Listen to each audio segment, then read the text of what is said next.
Vamos nuevamente hasta la ciudad de San Lorenzo, pero esta vez en la zona del mercado municipal, porque hace cuestión de horas los vendedores informales estaban cerrando las calles en represalia o en contra de lo que era la orden de desalojo por parte de la municipalidad. Cambió el escenario, levantaron la protesta. ¿Qué pasó, Laura? Contanos, por favor.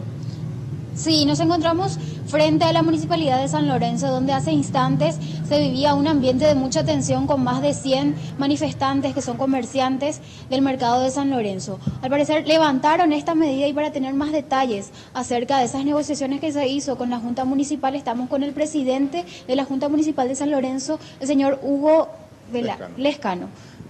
Bueno, en primer lugar, hoy hemos tenido una reunión más con los afectados y aquellos vendedores informales que están ocupando las veredas, inclusive las calles alrededor del mercado central.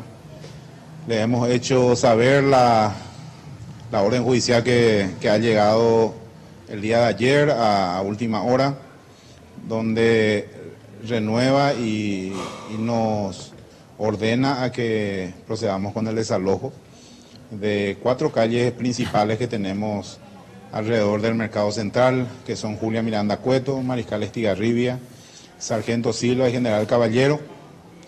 Hemos dialogado con ellos, lastimosamente, ellos manifiestan de que ellos tienen derechos adquiridos por los años que vienen ocupando las veredas, pero nosotros obviamente debemos de ser sinceros. Ellos están ocupando ilegalmente, ellos no abonan ningún tipo de canon al municipio, ya están hace años ocupando, y hemos dialogado con ellos de todos los perjuicios que vienen acarreando para la comunidad y para toda aquella persona que trata y entra en la odisea de pasar por el microcentro de San Lorenzo. Tenemos un caótico tránsito que es fundamental, porque ellos prácticamente ocupan toda la calzada y dejan para el tránsito vehicular solamente para un vehículo.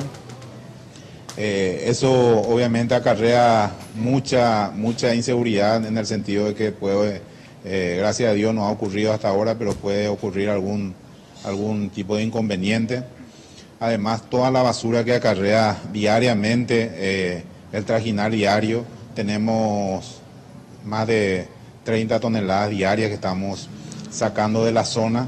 Eso bueno, por lo que vemos, Laura, la posición es firme tanto de la Junta Municipal como de la Comuna sanlorenzana, y es una decisión judicial que tarde o temprano se tendrá que ejecutar, visto y considerando las razones que da el presidente de la Junta de que hoy por hoy la presencia de estos vendedores informales se constituye en un inconveniente, principalmente para el tránsito vehicular. Esta imagen, que en realidad es una imagen de archivo, ya desapareció a estas horas frente al palacete de la Municipalidad de San Lorenzo. Por de pronto entonces se levantó esta medida de protesta.